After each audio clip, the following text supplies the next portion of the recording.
Swastiastu. Assalamualaikum warahmatullahi wabarakatuh. Shalom, Namo Buddhaya, salam kebajikan, Rahayu.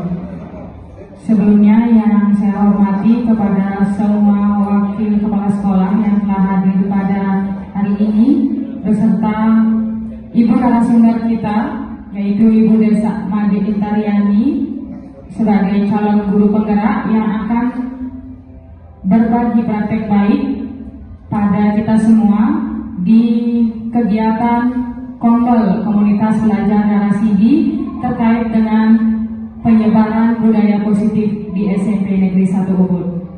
Namun sebelum acara dimulai, mari kita bersama-sama mengaturkan doa sejenak agar kegiatan hari ini berjalan dengan lancar.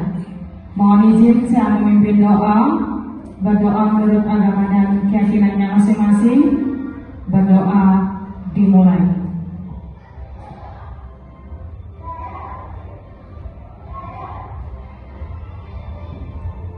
Berdoa selesai.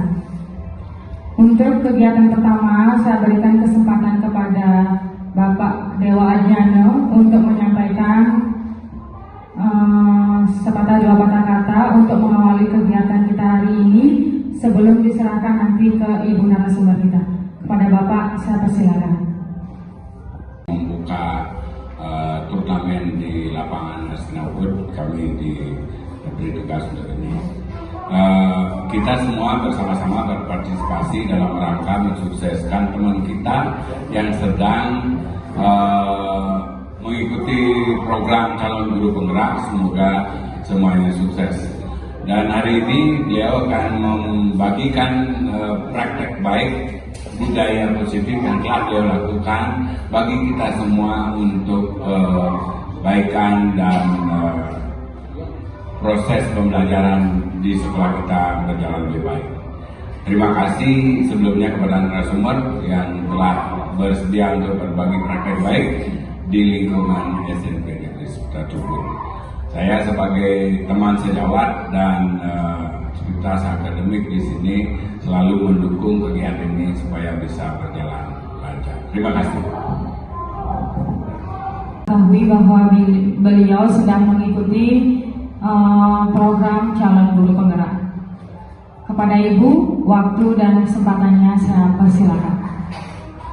Ini yang saya hormati rekan-rekan guru sejawat yang hadir pada kesempatan hari ini, yang saya hormati, terima kasih sudah meluangkan waktu untuk mengikuti diseminasi tentang penyebaran budaya positif. Nah, diseminasi tentang penyebaran budaya positif ini sebagai tugas saya sebagai calon guru penggerak angkatan 10. Baik, kita akan mulai saja. Tapi sebelumnya, mari kita bersama memanjatkan doa nasi cering ide susunan dalam garisan diriki. Semoga apa yang menjadi harapan nanti bisa berjalan dengan lancar. Untuk itu saya buka dengan ucapan Pamanjaya Om Swastiastu. Baik Bapak Ibu, mungkin dari Bapak Ibu yang hadir ini sudah banyak senior-senior yang kemungkinan jauh ilmunya dari Tiang ya, yang nanti kita bisa berbagi bersama. Pada kesempatan ini kita akan membuat suatu kesepakatan diskusi ya, kesepakatan diskusi bersama, yaitu nanti setiap anggota itu memiliki kesempatan untuk mengemukakan pendapat, saran, bertanya sehubungan dengan materi nanti. Nah, kemudian berikutnya itu kegiatan ini diikuti sampai berakhir nih dengan tertib dan disiplin. Nah, kemudian HP dalam mode silent. Mungkin ada lagi kesepakatan yang lain Bapak Ibu? Ada tambahannya untuk kesepakatan yang lain? Pak Radit, mungkin ada kesepakatan yang lain, Pak? Sudah pas nih? Pas, yes. Baik, positif.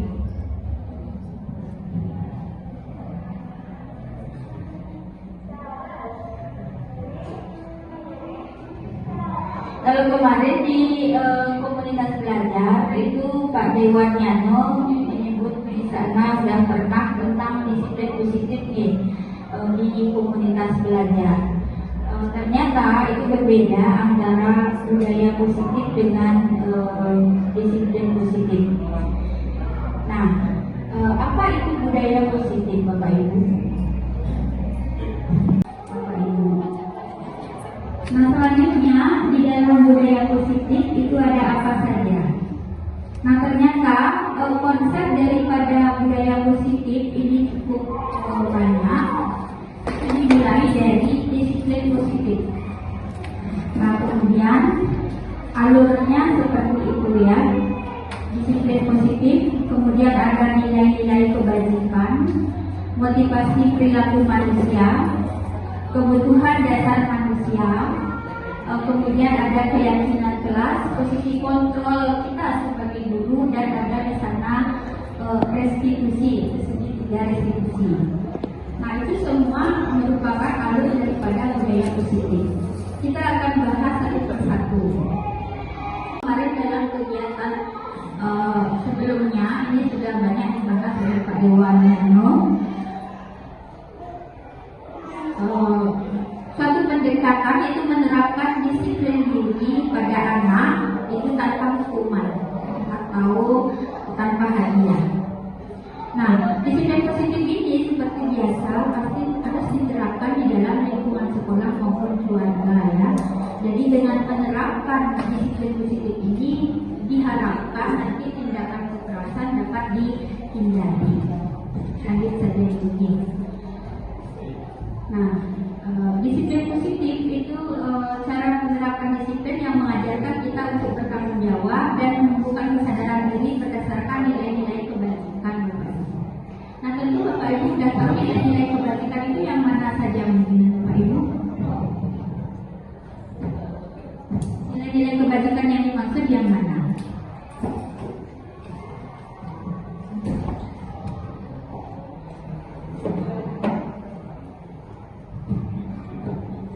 Ya, mungkin ada yang ingin memberikan pendapat nilai-nilai kebajikan yang mana yang dimaksud.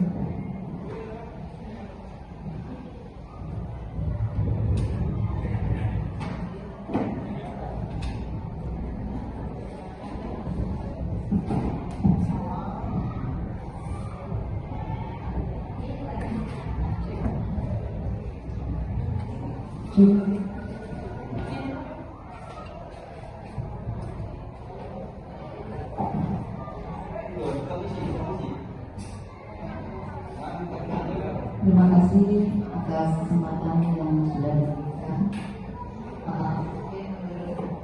Menurut pendapat saya, rasa bersyukur, kemudian ada kesabaran di sana mungkin sehingga bisa menimbulkan kebijaksanaan di sana. Dan mungkin yang paling penting itu rasa percaya diri. Mungkin segitu aja yang bisa saya sampaikan. Terima kasih. Iya, bagus Bu Aris. Mungkin ada yang menambahkan, Pak Windro mungkin, biar enggak ngantuk Pak Windro nih. Nilai-nilai kebajikan. Jadi tadi sudah disebutkan percaya diri, disiplin, kemudian bertanggung jawab. Mungkin yang lain silakan Pak Windro. Terima kasih.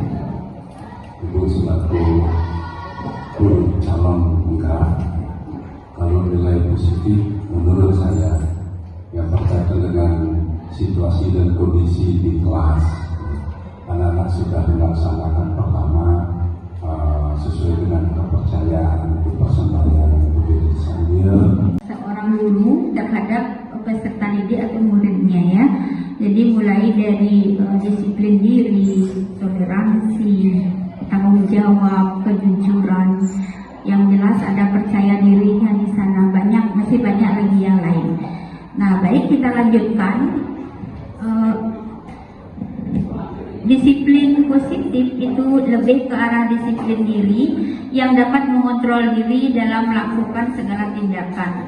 Dapat membuat murid memahami dan menyadari berdasarkan motivasi internal, artinya motivasi yang bukan akibat pujian atau hukuman.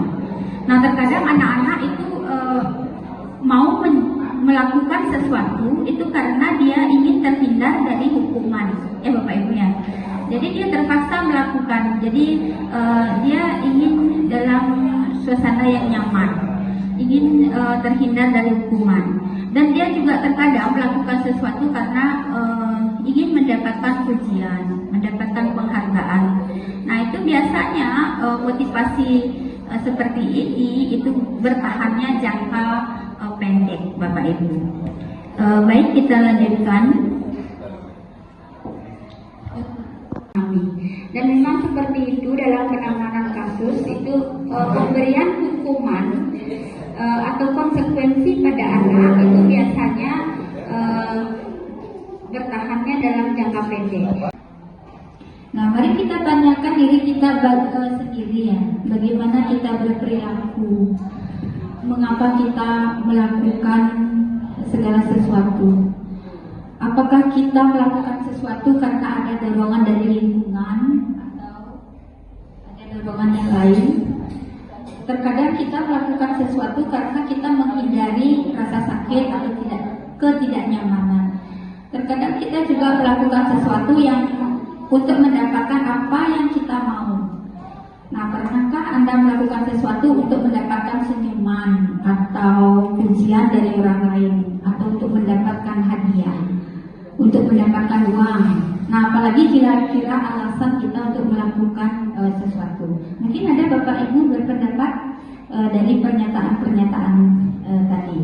Pak Rajin mungkin untuk mendapatkan senyuman, mungkin seperti yang disampaikan tadi, yaitu di rumah tangga, yaitu pasangan hidup.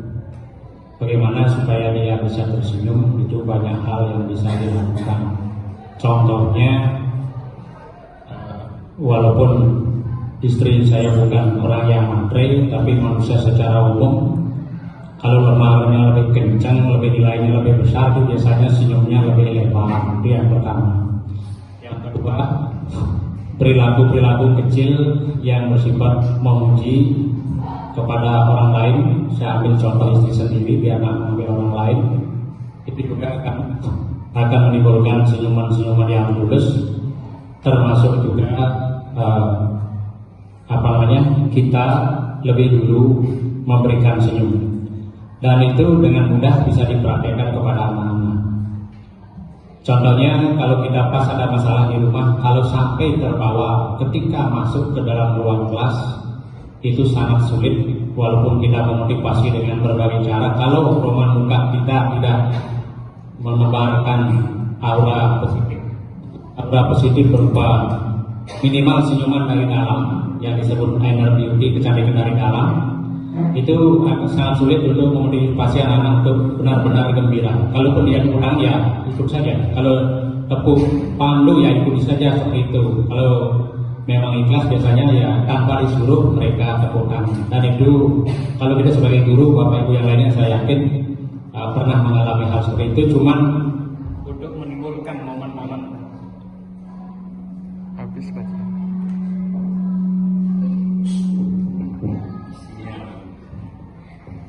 Untuk menimbulkan momen-momen seperti itu biasanya perlu perjalanan panjang. Namun dibalik itu yang sampaikan sekian aja, mungkin terlalu banyak waktu udah diambil. Dia mau bertanya boleh? Iya, yang tadi itu yang masih SGM Saru Geremeng, ada disiplin positif, ada kebiasaan budaya positif, dan nilai kebajikan. Itu jawaban teman tadi kan agak kemana-mana, artinya semua kena itu atau semua tidak kena. Mohon di kelas-kelaskan atau dikelompokkan, lalu bagaimana hubungan di antara ketiga itu. Ini di komentar. Ya, terima kasih. Kalau sudah diberi hukuman sudah tidak lagi dilakukan. Nah, sementara yang disarankan oleh Ibu Ami itu menasihati, nanti kita akan berbicara tentang penanganan kasus dalam segi 3 restitusi. Ya. Begitu Bu Ami ya, yang dimaksud. Baik.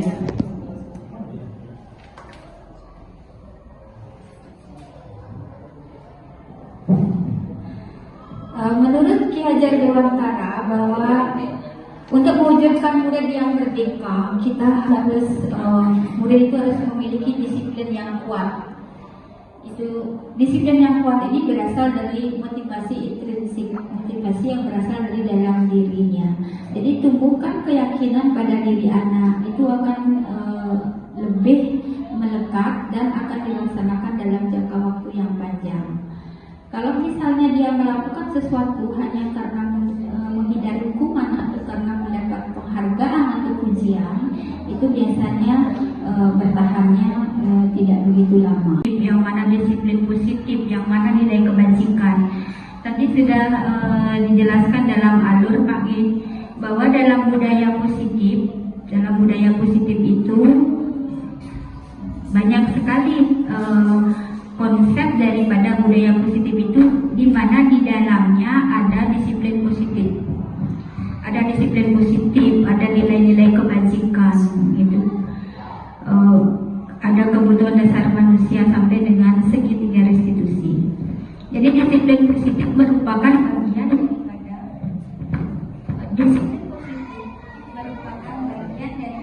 budaya positif. Nah, kemudian untuk nilai-nilai kebajikan yang sudah disebutkan tadi sama Bu Aris, itu banyak ada kebijaksanaan, toleransi, percaya diri, itu banyak. Kan nanti ada di sana. Tanya nomornya, ya. Baik, tadi sudah kita banyak berbicara tentang budaya positif, kemudian mempengaruhi perilaku manusia dalam melaksanakan disiplin positif. Itu ada motivasi intrinsik atau internal, itu berasal dari dalam diri. Kemudian ada motivasi eksternal. Motivasi eksternal itu pada umumnya karena dia ingin menghindari hukuman, ingin mendapatkan pujian, seperti itu nih. Untuk menghindari ketidaknyamanan dan hukuman, untuk mendapatkan imbalan penghargaan. Tadi sudah banyak dibahas itu. Nah, kemudian kenapa terkadang anak itu tidak melakukan disiplin positif? Kenapa anak tidak disiplin? Ini didasarkan pada kebutuhan dasar manusia.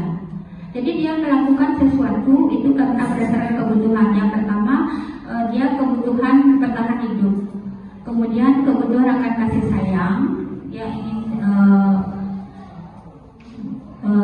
diterima dalam satu kelompok. Kemudian kebutuhan akan penguasaan atau pengakuan atas kemampuannya. Kebutuhan akan kebebasan dan kesenangan.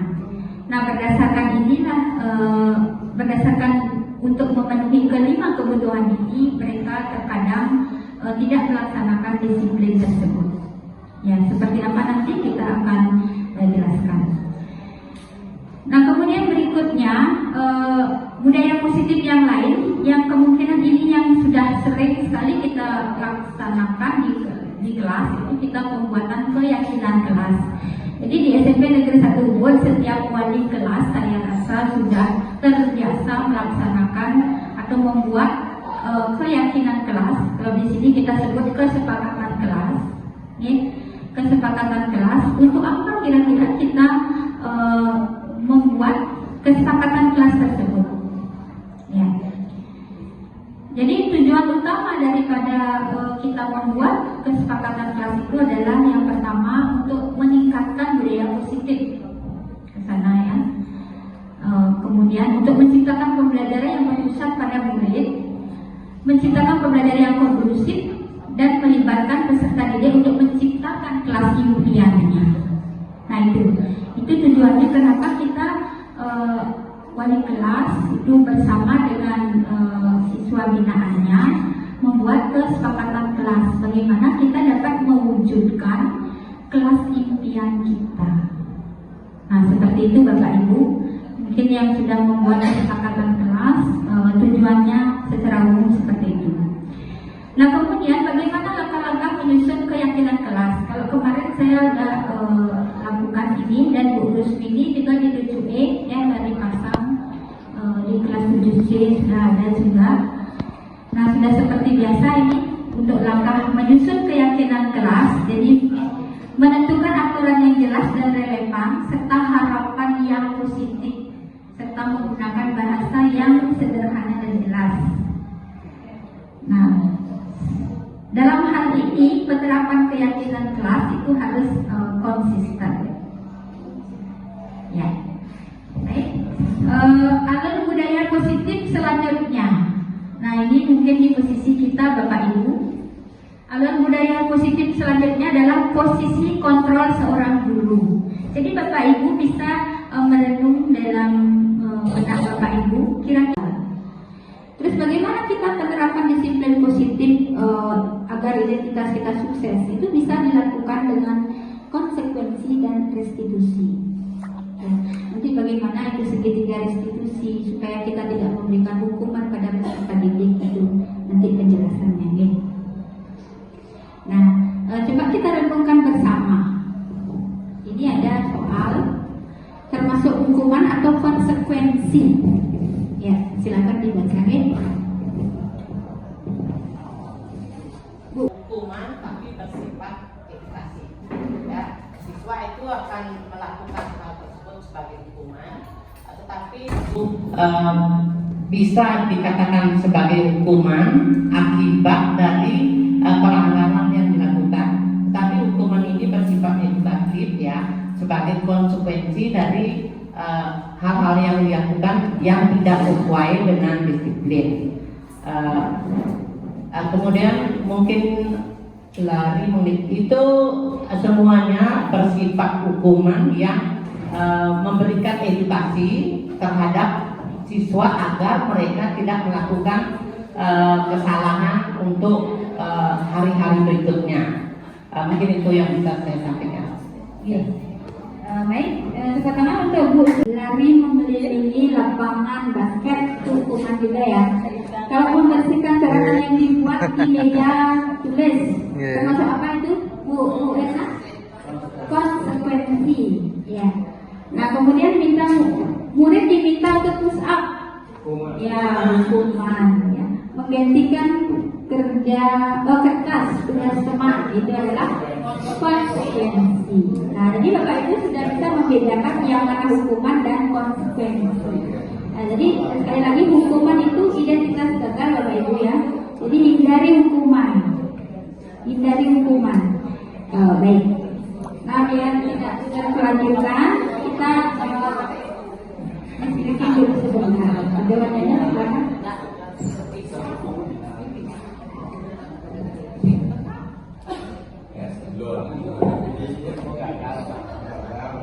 Ya, karena di sini diminta ice breaking, ya ada katanya ice breaking. Kebetulan jam-jam dengan ice kan dengan ada ice breaking dia.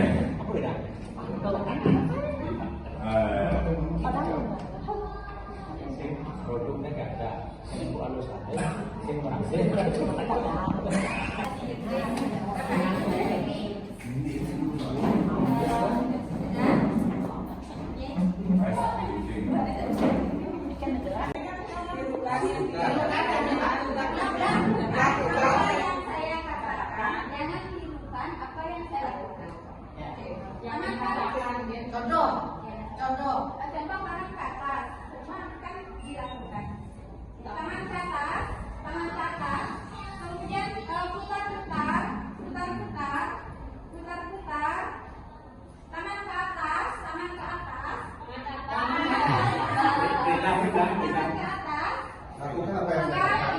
Pegang kepala, tangan ke atas.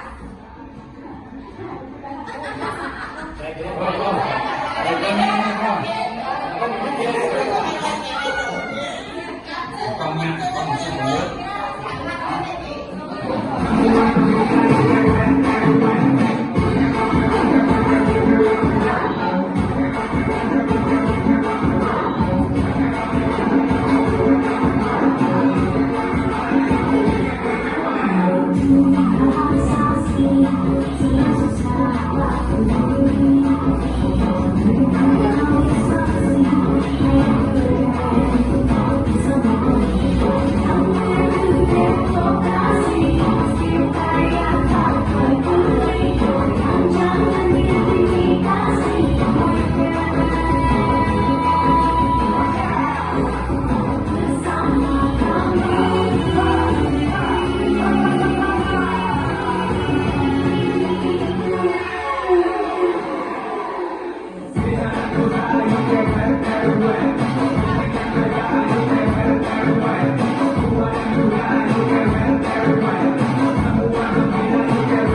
mengatur sekolah dan seterusnya. Itu posisi pemantau.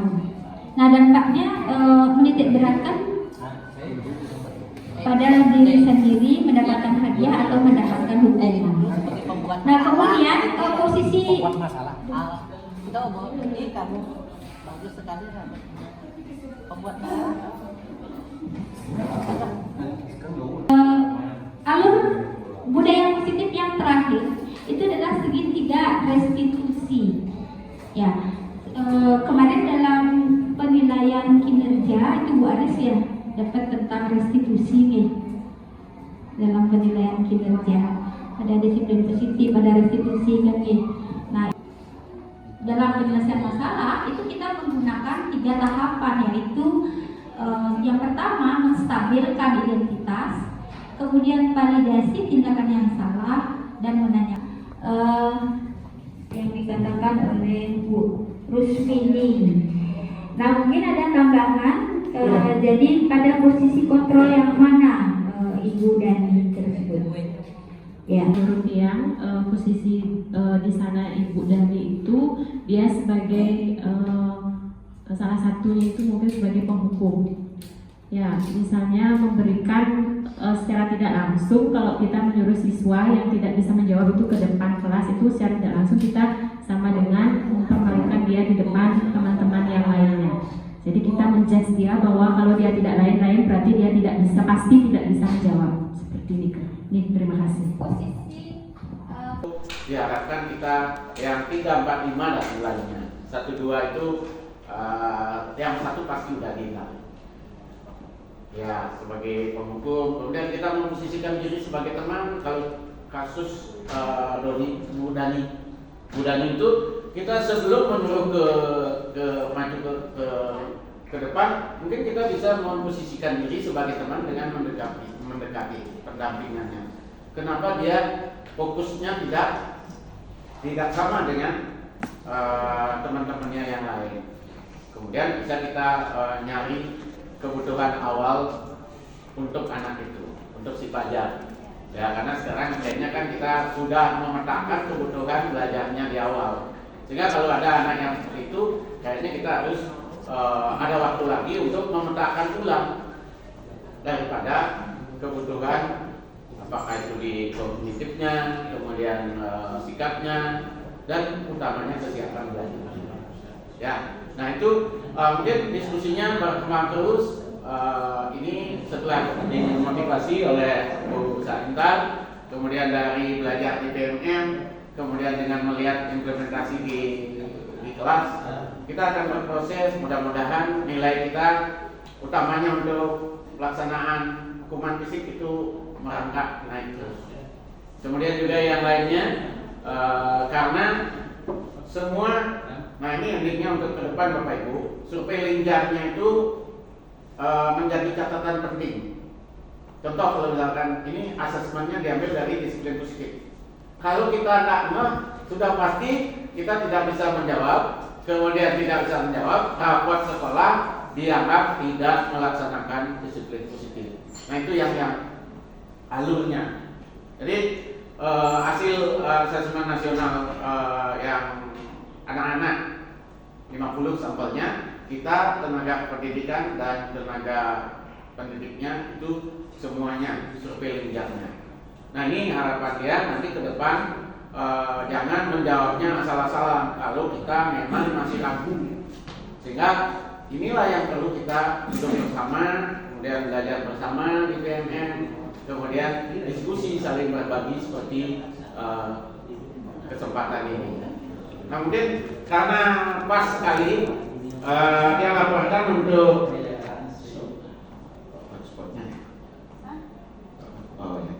dia laporkan untuk pengelolaan kinerja, untuk penekanannya semestinya dia mengambil lagi untuk evaluasi refleksi terakhir terkait dengan penyusunan RKH di semester genap, bukan semester genap namanya, semester kedua.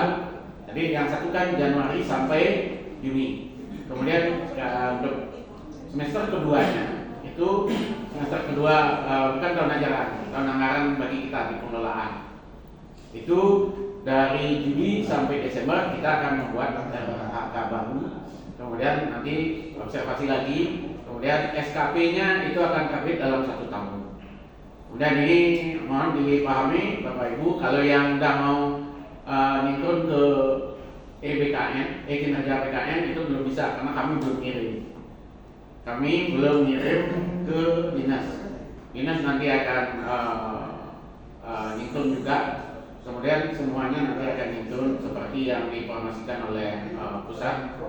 Itu guru tidak perlu lagi membuat kinerja karena udah nyingkun dengan pengelolaan kinerja yang CPNP.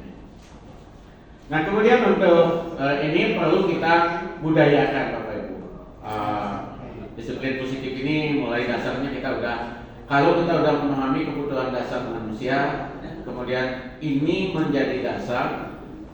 Yang pertama, kebutuhan bertahan hidup itu kita akan bisa memperlakukan anak kita bahwa anak-anak kita itu kebutuhan bertahan hidupnya itu menjadi dasar untuk kita mengajar. Kemudian yang kedua, rasa diterima. Ya, jadi rasa kasih sayang dan rasa diterima ini mungkin bisa kita mendekati, kemudian merasa nyaman dia sehingga akan senang belajar. Nah kalau penguasaan atau kebutuhan pengakuan itu kalau di disiplin positifnya siapa yang masih ingat Bapak Ibu? Ini penguasaan atau kebutuhan pengakuan atas kemampuannya. Jadi kalau diobservasi jelas di perilaku guru yang diharapkan itu adalah menguatkan apa yang kita lihat di anak itu. Jadi kalau di sana dia kasih penilaian bagus-bagus tuh di guru telah menguatkan perilaku positifnya yang mendukung keyakinan kelas. Itu yang mudah-mudahan nilainya udah dia kasih yang maksimal, tapi upayanya nanti kadang-kadang dia kasih catatan di belakangnya, mungkin Bapak Ibu yang udah melihat sendiri kan. Ini perlu dilakukan secara konsisten di kelas binaan atau kelas yang diampu. Karena ini kan kelas A kadang-kadang beda dengan kelas B-nya, kelas C-nya dan seterusnya. Itu secara konsisten kita laksanakan sehingga akhirnya pelaksanaan budaya positif ini bisa kita lakukan keseluruhan. Karena itu keseluruhan, konsisten keseluruhan. Kemudian yang berikutnya kalau kebebasan kebutuhan akan pilihan ini di Merdeka Belajar pasti. Karena yang senang sepak bola, kemudian senang ini kita akan kuatkan dalam baik di awal pemetaan, kemudian di co-curricularnya. Demikian juga untuk yang tahun ini kita akan upayakan untuk seni budayanya itu kita akan plot menjadi 3. Ya seni budayanya tidak seperti tahun sebelumnya. Karena anak-anak itu pemetaan kebutuhan awalnya siapa yang senang menari nanti akan dikembangkan seni budaya bidang tadi. Siapa yang senang vokal, seni musik ya namanya. Seni musik itu yang senang olah vokal. Kemudian yang senang rupa, kebetulan kita juga siap gurunya apa ya? Rupa ada. Kemudian seni tari pasti. Kemudian vokalnya ya gitu. Toh seni sudah dapat. Untuk seni budaya tidak ada dikatakan bahwa ada guru seni musik seni rupa, dia dicetak sebagai guru seni budaya bagaimanapun dia harus mampu. Betul. Karena pertemuan sebelumnya, tapi atas dasar itu, apalagi gurunya udah siap ke 3 cabang anaknya yang kita petakan sesuai dengan kebutuhan awalnya, potensi awalnya, sehingga kebebasan akan pilihannya itu kita sudah adopsi, kemudian pada akhirnya kesenangan akan mengikuti, sehingga anak-anak mulai senang, kemudian kita akan bisa mendampingi, mengisi tumbuh kembang hidupnya. Mudah-mudahan nanti akan terlahir sesuai harapan diajak Dewantara menjadikan anak itu bahagia. Kalau bahagia, kedamaian dunia akan terwujud. Nah, orang-orang bahagia itu biasanya menginginkan kedamaian. Menginginkan kedamaian di lingkungan keluarga, menginginkan kedamaian di lingkungan masyarakat, kemudian akhirnya masyarakat dunia.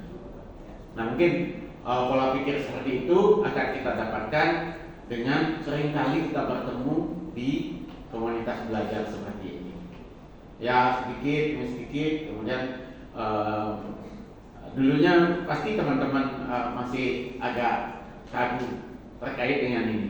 Kemudian diingatkan lagi oleh Bu Desa Indah. Kemudian kalau CGP-nya dapat lagi LMS-nya Burus karena udah dapat informasi, beliau akan segera mendapat pelatihan untuk CGP angkatan ke-11. Nah, dengan lebih banyak kita bermusyawarah, berdiskusi, itu Astokare harapan semua orang terkait dengan peningkatan layanan pendidikan di Spencer Wood bisa kita transformasikan sesuai dengan tujuan daripada PSP ini. Jadi meningkatkan transformasi pendidikan satu atau dua langkah dari pendidikan yang memang tidak dimotivasi dengan program sekolah program. Oke, silakan Bu Desa, kita lanjutkan lagi. Kemudian diskusinya terkait dengan tentu masalah yang dihadapi masing-masing teman guru sesuai dengan ampuannya itu akan berbeda, dan kita diskusikan konsep ini bisa masuk di semua mapel dan kita bisa mengimplementasikan. Mungkin itu sebagai motivator pancingan untuk kita diskusi. Selanjutnya silakan diskusinya dilanjutkan sampai silakan. Ini semua sarannya dari masukannya dari Bapak Kepala Sekolah yang mungkin menyempurnakan pemaparan saya hari ini ya. Jadi tidak banyak, ini sudah akan berakhir Bapak Ibu dari permasalahan yang terakhir tadi. Kira-kira kebutuhan dasar apa yang dipenuhi oleh si Fajar nih? Itu yang terakhir. Waris mau berpendapat? Sudah ya? Ya, baik. Kita akan tutup sesi ini. Bentar dulu. Nah ini Ibu ya. Jadi kebutuhan yang ini dipenuhi oleh si Fajar, kenapa dia bersikap acuh tak acuh gitu ya. Jadi dalam pembelajaran, jadi dia kebutuhan untuk kasih sayang dan dia ingin merasa diterima, diberi kebebasan dan kesenangan. Itu Bapak Ibu nih. Jadi ada 3 kebutuhan yang memicu kenapa dia bersikap acuh tak acuh. Nah, yang pertama kasih sayang. Dalam kasus ini Fajar berkeinginan ingin bisa diterima keberadaannya, diberitahu dengan cara yang lebih halus sehingga Fajar bisa lebih mudah mengerti terhadap pelajaran yang diberikan. Kemudian kebutuhan yang ingin dipenuhi yaitu kebebasan. Karena dia bosan Bapak Ibu ya. Jadi dari pembelajaran itu Fajar bosan dengan model pembelajaran yang dilakukan oleh guru sehingga dia acuh tak acuh. Dia menginginkan pembelajaran yang lebih menarik seperti dikatakan oleh Bu Rusmini tadi. Bagaimana kita menciptakan suasana pembelajaran yang berpusat pada anak. Jadi kita harus melihat situasi kondisi. Nah seperti tadi itu kalau kondisi di luar itu sangat riuh sekali, tidak memungkinkan kita untuk mengikuti melaksanakan pembelajaran, itu tidak usah karena justru tidak akan menarik bagi anak-anak. Nah kemudian berikutnya kenapa dia berlaku acuh tak acuh, karena dia ingin memenuhi kebutuhan itu kesenangan sesuai dengan kodratnya. Anak itu suka bermain. Nah dia ingin mengekspresikan rasa gembira, tertawa, bermain dengan teman-teman untuk melakukan sesuatu. Iya. Nah baik Bapak Ibu, itulah tadi diseminasi singkat saya tentang budaya positif sebagai pengibasan dari apa yang sudah saya dapatkan dalam mengikuti pendidikan calon guru penggerak angkatan 10. Jadi kesimpulannya, penerapan budaya positif itu sangat penting diterapkan di sekolah melalui kerjasama, kolaborasi, dan komunikasi dengan tegur sapa. Ya ini kalau senyum salam sapa itu sudah menjadi budaya kita di sekolah. baik akar guru, tenaga pendidik, siswa, orang tua dan seluruhnya untuk mewujudkan budaya positif di sekolah. Nah, akhir kata, terima kasih atas kolaborasi Bapak Ibu sehingga diseminasi pemahaman budaya positif bisa berjalan dengan lancar. Waktu saya kembalikan pada moderator. Dengan berakhirnya sesi berbagi praktek baik dari Bu Desa Itariani, sebelum dilanjutkan ke Bapak Kepala Sekolah, barangkali dari rekan-rekan ada yang ingin menyampaikan kritik, saran maupun pertanyaan kepada narasumber kita, saya persilakan. Presentasi yang tadi tentang disiplin positif bagi siswa, menurut saya itu sangat membantu kita semua di sini dalam memperbaiki mungkin bagaimana kita memberi pelajaran kepada siswa, mengarahkan siswa dan membimbing siswa di kelas. Dan saya juga mengapresiasi Bu Intar di mana Ibu Intar ini dengan berani mau mengikuti program dari guru penggerak ini. Saya pribadi ingin menyampaikan kepada Bapak Ibu guru di sini bahwa guru penggerak itu bukan sebagai orang yang lebih pintar atau lebih tahu lah daripada Bapak Ibu semua di sini. Tapi menurut saya sebagai guru penggerak kita itu sama seperti kita semua di sini sebagai guru-guru biasa di sini. Bahkan mungkin senior-senior kita di sini malah lebih baik dari kita yang dari guru penggerak. Jadi menurut saya mohon Bapak Ibu di sini mau mendukung guru-guru penggerak yang terpilih yang akan memberikan pendapat pendidikan ke depannya. Itu saja dari saya. Terima kasih. Ya, luar biasa sekali teman-teman. Yang pertama, apresiasi pada calon guru penggerak yang sudah mengikuti pelatihan di kelas. Semoga kuat karena jadwalnya setiap hari sampai akhir Juni kalau tidak salah pun ya, akhir Juni, akhir Oktober, itu nambah lagi nambah 2 bulan.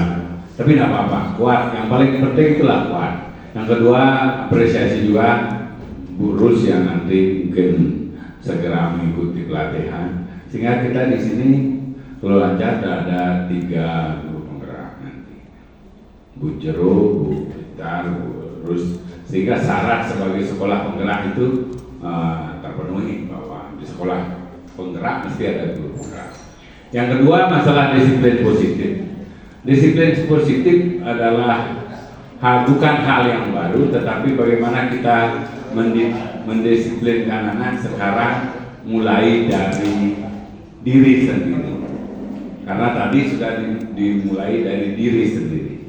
Jadi kalau kita ingin sekolah disiplin, ya kita harus disiplin. Kalau anak ingin disiplin di kelas, minimal guru juga harus disiplin. Saya sebagai bagian dari sivitas akademik di bidang kurikulum, mesti itu harus ditingkatkan mulai dari diri sendiri. Karena teman-teman yang di sebelah kalau kelasnya kosong, repot nanti, apalagi sering Pak Rajin bilang ada kelas 9, 5 mesti guru, ya itu mulai dari diri sendiri. Jadi kita yang disiplin. Oleh sebab itu perkembangan hari ini menuntut kita harus mengadaptasi diri untuk proses pembelajaran. Karena kalau dulu dibilang siswa itu atau anak itu adalah kertas putih, sekarang tidak. Sekarang paradigmanya adalah kertas putih yang ada gurata, yang nanti kita tebalkan sendiri, entah dia menjadi seperti apa, dia tumbuh berkembang indah seperti dirinya sendiri. Nah itu yang penting. Nah oleh sebab itu untuk di sekolah yang paling penting adalah disiplin positif itu mulai dari diri sendiri. Dimulai dari kesepakatan kelas, kesepakatan sekolah. Jadi itu perannya, sehingga kita semua pasti bisa. Kalau anak yang mesti harus semangat sekali membuat sekolah menjadi anak itu belajar yang menyenangkan, begitu. Jadi terima kasih semuanya. dengan semakin sering kita dapat diskusi tentang disiplin positif, walaupun kita punya permasalahan, mungkin penerapan yang terdahulu mau menjadikan kita seperti sekarang ini adalah seperti yang disampaikan Pak Rajin, apa yang kita terapkan dulu pada zamannya membuat kita sukses hari ini. Tetapi karena tuntutan zaman kita tidak bisa menerapkan hal yang seperti itu. Karena itu kita itu apalagi data KPAI, sekolah perlindungan anak, tidak ada perlindungan guru itu tidak ada. Yang ada itu perlindungan anak, karena anak itu tidak tahu yang namanya benar dan salah. Kita sudah dianggap sudah tahu, jadi itu kenapa ada sekolah perlindungan, ada perlindungan anak. Dan guru walaupun melakukan kesalahan hanya datang ke GRI-nya, tapi tidak bisa berbuat apa-apa. Oleh sebab itu kita harus menyelamatkan diri sendiri juga. Nah, itu sisi lain. Tapi yang jelas disiplin positif kita harus mulai dari diri sendiri. Terima kasih. Ya, kita atau dengan gini ya, dengan dari berbagai main untuk pikiran kita, nanti kita akan mendapatkan suatu kesimpulan nantinya untuk apa yang perlu kita terapkan terkait dengan disiplin positif ini, karena kebetulan observasi yang dia lakukan itu dari 47, 46 mengambil ini, sehingga tapi untuk penilaiannya kami ambil dulu aman, anggap sudah melaksanakan segitiga restitusi ini, kemudian sudah menyesuaikan dengan apa yang diharapkan oleh asas instrumen yang ada di PMM, di pengelolaan kinerja. Kami sudah menyesuaikan itu, mudah-mudahan. Tetapi tugas besar kita adalah menyesuaikan dengan teori-teori, kemudian mengimplementasikan sesuai dengan ini titik dasar daripada kebutuhan dasar manusia. Kemudian melihat kasus-kasus di kelas kita, tentu akan ada perbedaan. Kemudian kita mengambil dan menerapkan posisi kontrol dan segitiga restitusi ini. Untuk penilaiannya, kami di PMM semua teman guru itu sudah berubah ke arah perbaikan ini, sehingga demikian ini yang perlu kita konsistenkan, sehingga apa yang ini gaya bersambut dengan Bu Desa Nintar, kebetulan dari KGP-nya mengambil tema ini, kemudian untuk PMM-nya juga pas kita ngambil, kebanyakan teman ngambil disiplin positif. Nah, mari kita sedetail apapun kita berproses, karena contoh kasusnya mungkin itu salah satu kasus, tetapi kasus-kasus yang real, yang nyata itu sebenarnya lebih banyak lagi kalau tatkala kita implementasi di kelas. Apalagi kelas kita satu paralel itu 9 rombel. Apalagi ada juga Bapak Ibu yang tingkang, bahasanya tingkang, beda kelas paralel 78 atau 80. Mari kita atas moderator merangkap penggerak ya. Jadi salah satu daripada tugas daripada guru penggerak atau calon guru penggerak itu adalah menggerakkan kita ini yang tidak dapat kesempatan di pendidikan guru penggerak untuk bergerak maju bersama untuk mengimplementasikan visi besar pendidikan nasional, yaitu mewujudkan profil pelajar Pancasila, yang salah satunya itu adalah nilai kita Astunggal ini sudah naik. Kalau untuk posisi kontrol salah satunya kita sudah naik penerapan menghindari hukuman, itu udah naik, tapi yang lainnya banyak turun juga. Nah, kita tetap berproses. Mari kita lanjutkan diskusinya. Setelah ini kita akan ngambil banyak contoh-contoh yang di PMM kembali. Kemudian fitur yang baru, asistensi guru, silakan. Di sana kita minta apa kesulitan kita, kemudian nanti akan diberikan semacam bantuan yang begitu cepat itu. Silakan Bapak Ibu coba. Utamanya Bapak Ibu yang ngajar kelas 9. modul ajarnya silakan kita berproses, kemudian samping juga kita akan menerima pola kerjasama dari kelas 8-nya tentunya. Yang ada kelas 8 menerima dari kelas 7-nya terkait dengan capaian di fase B-nya.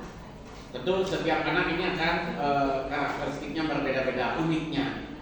Nah, apalagi ada anak-anak kita beragam sekali, sehingga catatan-catatan itu yang diperlukan. Oh, anak ini capaiannya belum seperti ini. Ini catatannya, contoh misalkan kalau kelas 8-nya banyak, capaiannya masih jauh dari harapan, catatan itu yang nanti kita akan hibahkan ke guru kelas 9. Kelas 7-nya akan dihibahkan ke kelas 8. Termasuk nanti trik-trik menyadarkan perilaku melanggarnya supaya menghindari hukuman. Nah, intinya ini dalam kalau yang simpulkan ya, saat ini kita memang diharapkan untuk memfasilitasi perilaku anak-anak supaya tujuan dasar daripada segitiga restitusi ini adalah untuk apa tadi sudah diinformasikan oleh Bu Zaita. Siapa yang membantu mengulangi apa yang sudah didapatkan? Tujuannya itu adalah memberikan motivasi intrinsik, kemudian dari ini akan terlahir anak yang mandiri. Atau kesimpulan akhirnya anak-anak menyadari betapa pentingnya keluarkan oleh Bapak Ibu peserta diskusi kali ini. Yang pertama utamanya dari Pak Made Rajin, betul adanya evolusi kurikulum itu dikaitkan dengan tuntutan zaman. Jadi kebutuhan karena 5 tahun ke depan atau 10 tahun berikutnya apa yang dirancang. Kalau dulu kita lebih banyak belajarnya karena pasti terkait dengan kebutuhan siswa dalam mengelola hidupnya. Kemudian untuk yang sekarang, karena sudah diketahui bahwa kebutuhannya itu perbedaannya yang menjadi titik pembinaan daripada kementerian, sehingga menjadi karena keberagaman kebutuhan belajar siswa yang menjadi nafas daripada kurikulum Merdeka. Tapi mungkin sangat dapat dimaklumi. Kemudian di plafon Merdeka Mengajar itu topik-topiknya sudah tersedia sesuai dengan apa kebutuhan kita, dan seperti yang dikhawatirkan oleh Pak Made Rajin atau kebutuhan antar satu sekolah dengan sekolah yang lain pasti beda. Disinilah kita di setiap topik kita diberikan kesempatan untuk menyusun aksi nyata yang implementasinya sesuai dengan kebutuhan di sekolah kita. Nah, mudah-mudahan inilah pentingnya aksi nyata yang sudah disusun oleh orang per orang, kemudian diupload di BMM, kemudian agar bisa dipakai rujukan oleh teman-teman guru se-Indonesia. Nah, Niko, sehingga dengan demikian kita terima bahwa BMM itu manfaatnya sampai saat ini luar biasa secara teori dulu, dan beberapa teman sudah merasakan kalau itu dipraktekkan. Kemudian tetap yang menjadi acuan kita seperti diinfokan oleh Pak Made Rajin itu keadaan kelas nyata kita. Mari kita mulai menyesuaikan antara keadaan di kelas dengan teori yang kita dapatkan, dan seberapa besar kita bisa menerapkan disiplin positif ini, kemudian akhirnya menghasilkan pembelajaran yang menyenangkan. Tentu akhirnya penguasaan capaiannya bisa sesuai. Mari kita seperti ajakan Pak Made Rajin, kita berproses bersama, kemudian perubahan akan terjadi, dan ini indikasinya ada peningkatan raport mutu kita tiap tahunnya bisa meningkat. Tapi tahun ini masih banyak penurunan, utamanya kualitas pembelajaran masih turun Bapak Ibu. Kualitas pembelajaran, kemudian numerasi, literasi numerasi, yang naik cuma itu hukuman fisik tidak diterapkan lagi tunai ini. Ya. Kemudian yang lainnya masih ini sangat bisa dipahami karena kita jangan berkecil hati Bapak Ibu, karena ini tidak ada pembaginya. Saya pun sebagai kepala satuan itu tidak akan berkecil hati kalau nilai kita turun atau banyak yang turun. Udah jangan informasikan setiap ada lokakarya, trennya kita aja yang turun. Kenapa kita turun? Saya juga memberikan fakta seperti yang sudah diinfokan oleh Pak Made Rajin dan termasuk kekhawatiran semua teman. Isi kelas kita SSN-nya 32, SPM-nya 36. Tapi siapa yang nyeting itu? Karena ini siapa yang membiarkan keadaan ini bisa berlangsung di SMP 1 Gianyar, SMP 1 Ubud dan seterusnya? Itu isinya lebih dari 40. Yang punya sekolah ini penanggung jawabnya adalah Bupati. Yang punya pemerintah Kabupaten Gianyar. Kita hanya orang-orang yang bisa mengupayakan pura-pura bahagia kita, pura-pura kita cerdas melaksanakan apa yang akan kita laksanakan ini. Tapi tetap upaya itu harus dilakukan. Nah keadaan itu semuanya ini hampir semua dari 46 75% itu membilang bahwa ini karena keterbatasan jumlah kelasnya.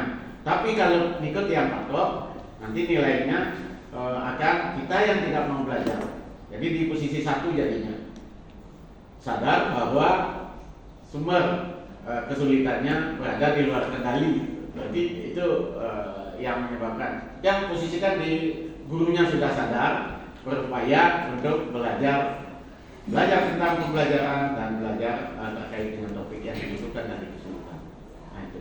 Mari kita simpulkan apa yang diinformasikan Pak Made. Kita bersama berproses, mudah-mudahan sesuai motonya Guru Penggerak. Pertama kita bergerak, kemudian tergerak, kemudian setelah tergerak, bergerak, kemudian menggerakkan. Astunggal kita bisa menggerakkan sekolah yang di seputaran kita. Jadi kalau programnya itu di PSP tahun ini kita sudah menggerakkan mestinya. Tapi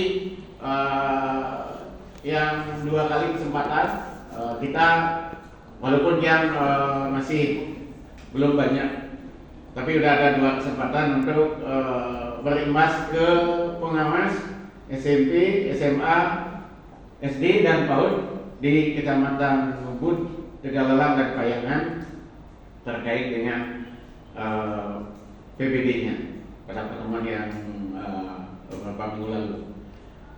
Itu tapi sertifikatnya tiang belum. Nanti itu yang nanti kalau diperiksa pergerakan kita sudah mengimbaskan ke tempat yang lain. Kemudian yang selanjutnya untuk yang kedua kita guru ini imbasnya seperti yang ibu sebelumnya, supaya apa yang kita dapatkan atau apa yang kita hasilkan bukti karya kita upload ke PNM, baik itu modul aja, aksi nyatanya sudah pasti, kemudian bukti karya yang lain. Kalau yang seni misalkan bukti karyanya bisa di-upload ke PNM, kemudian bisa dilihat oleh semua teman, atau kalau kebutuhannya itu kita linknya bagi ke teman-teman yang untuk mendapatkan tanggapan atau komentarnya atau tindak lanjutnya. Oke, itu dari Pak Made Susmo.